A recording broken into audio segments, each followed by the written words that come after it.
Ladies and gentlemen, our national anthem will be sung by musician first class Sarah Teetsort. Oh, say, can you see by the dawn's early light what so proudly we hailed at the twilight's last gleaming, whose broad stripes and bright stars through the perilous fight o'er the ramparts we watched were so gallantly streaming, and the rockets' red glare, the bombs bursting in air, gave proof through the night that our flag was still there. Oh, say does that star-spangled banner yet wave o'er the land of the free and the home of the brave?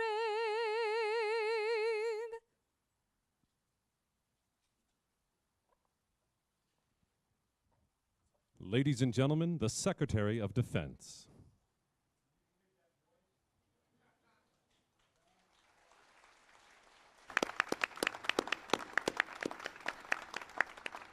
I love that anthem, but I couldn't sing or dance. They put me in the infantry. But Ambassador Al-Khalifa, Deputy Secretary Shanahan, Admirals Richardson, Mullen, Roughead, and Moran, General Walters, distinguished guests, so many distinguished guests, Senator Warner, shipmate, and old friend.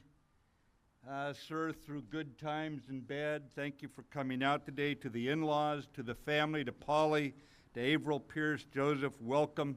To Harrison Ford, who has so many times played roles of affecting our, what we would just call the better angels of America. Thank you too for coming. It's a good day for the Navy. It's today that the Department of Defense welcomes home one of our own. He a Marine and Naval aviator who's going to bring strength of nerve and alacrity of mind to this department.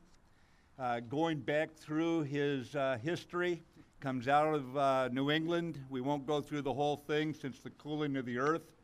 But I would just tell you that after departing Marine Helicopter Squadron 161 as a captain, he began his career in the private sector, demonstrating skill in a different line of work than he'd practiced in the Marines. And he showed the keen adaptability we expect in our elite military leaders. And he's proven a true man for all seasons. His accomplishments over the next 36 years in high-pressure environments makes clear that he's not one to be intimidated by challenges. In fact, he embraces them and enjoys backing up subordinates and building the teams on whom victories always rely. And that's very good because as the heirs of Midway sailors and the Marines of Iwo Jima, he will find he has no shrinking violets in this department. They demand strong, committed leaders with sound judgment. And the ships and troops going in harm's way deserve this brand of leadership, Richard, that you bring. We know that loyalty only counts when there's 100 reasons not to be loyal. And Secretary Spencer has proven steadfastly loyal to our nation's defense across many years, both in the Marines and after he left military service. He has served on the DoD Business Board and on the Chief of Naval Operations Business Advisors. He's also chairman of the Marine Corps Heritage Foundation. Now he's a Westerner who we pulled out of Wyoming, and Secretary Spencer knows how to ride for the brand, the American brand.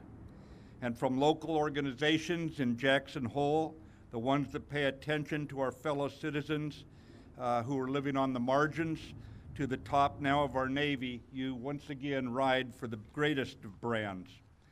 President Kennedy, who was a lieutenant in the U.S. Navy during World War II, and he said, quote, any man who may be asked in this century what he did to make his life worthwhile, I think can respond with a good deal of pride and satisfaction.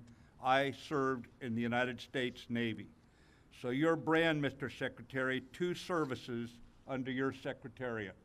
The U.S. Navy, the most lethal and most trusted Navy in the world, charged with keeping America safe and the sea lanes of commerce open. Our Navy's continual overseas presence projects America's strength and its commitment to our allies and partners by tempering our adversaries' designs and reassuring our allies that we can break through to them if trouble looms. As Cromwell once said, sometimes a man of war is the best ambassador. Your second service, one close to your heart, the U.S. Marine Corps, is the best friend of those allied with our country and the worst enemy of those who would do us harm. When baseball great Ted Williams was asked by Sports Illustrated what was the best team he ever played with, he answered without hesitation, the United States Marine Corps. Combined in the Navy Marine Corps team, your 2 services are vitally important in this challenging security environment that we face today. And I am confident that under your leadership, that team will not disappoint our nation's highest expectations. Secretary Spencer, our country needs fighting sailors and fighting Marines, courageous men and women willing to face any foe, stand by any ally, whether in rough seas or under withering fire. By your leadership, by the skill and ferocity of our sailors and Marines, we will ensure that the spirits of John Paul Jones and Chesty Puller live on in the best damn Navy and Marine Corps this world has ever seen. With your guidance and support, I know that our Department of the Navy will every day be more lethal than the day before. So Secretary Spencer, welcome back to the best team. I'm honored to serve alongside you. And to the family, Polly, thank you for loaning us your husband, your father, your brother-in-law. We need him. We need him here in this time. And now, Secretary Spencer, if you're prepared to take the oath, I will swear you in. I am. Okay. Why don't we step Here and Polly. There we go. Hand on, right up. You got it right. I, and state your full name, I, Richard Vaughn Spencer, do solemnly swear do solemnly swear that I will support and defend I will support and defend the Constitution of the United States the Constitution of the United States against all enemies, against all enemies, foreign and domestic, foreign and domestic, that I will bear true faith that I will bear true faith and allegiance to the same, and allegiance to the same, that I take this obligation freely that I take this obligation freely without any mental reservation without any mental reservation or purpose of evasion, evasion, that I will well and faithfully discharge that I well and faithfully discharge the duties of the office on which I'm about to enter. the duties of the office of which I'm about to enter. So help me God. So help me God. Congratulations, Mr. Secretary.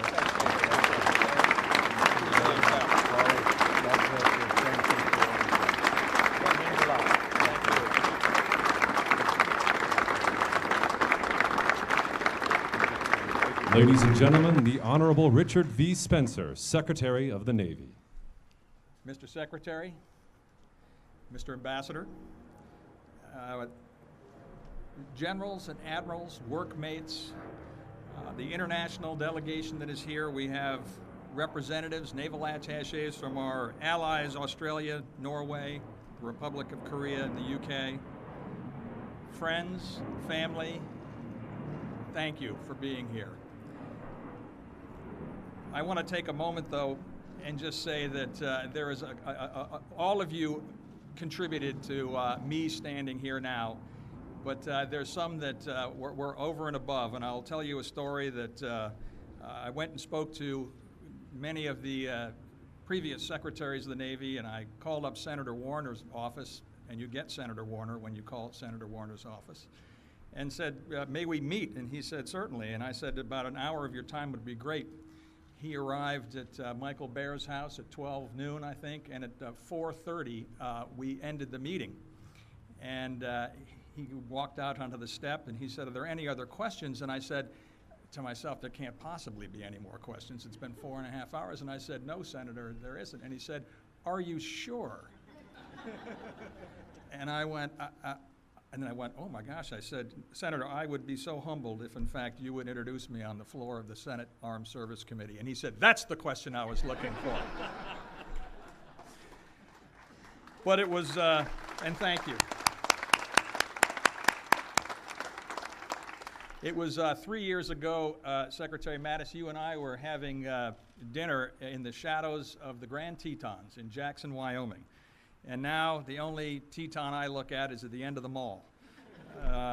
It's you all of you, friends and family, that really got me here, and I mean that sincerely.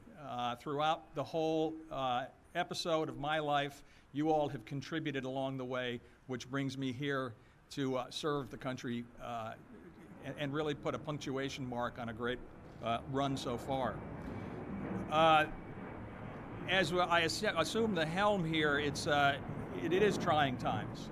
We might not be at war, but Mr. Secretary, you know damn well we're at combat, and we're fully engaged. In the Navy, we're going to focus on being warriors. That's our job. Our job is to deliver the fight tonight in the most forward deployed areas around the globe, and we are focusing on that. The shaft and the tip of the spear are all going in one direction with a laser-like focus. So you all can live the lives that you want, our allies can feel protected, and the shipping lanes of the international commerce world flow freely. We are the warriors, we're forward deployed, and we will do the job for you. At that, let's go break some cake and drink a little champagne. Thank you all very much.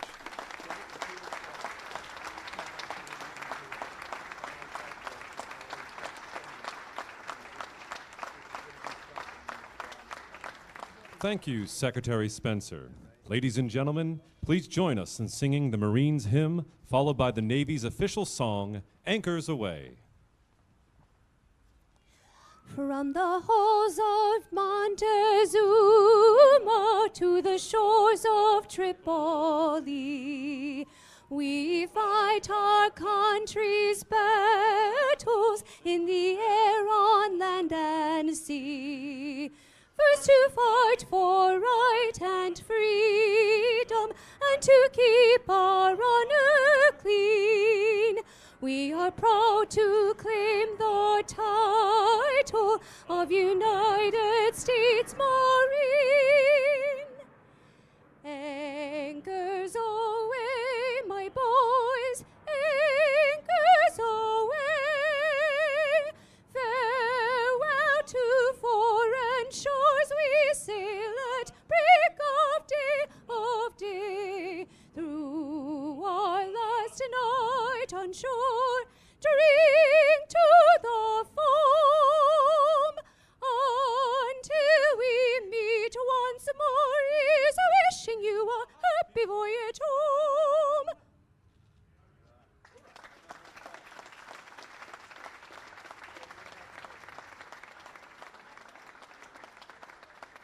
Ladies and gentlemen, this concludes today's ceremony. You are invited to a reception to congratulate Secretary Spencer and his family. Escorts are standing by to guide you to the reception.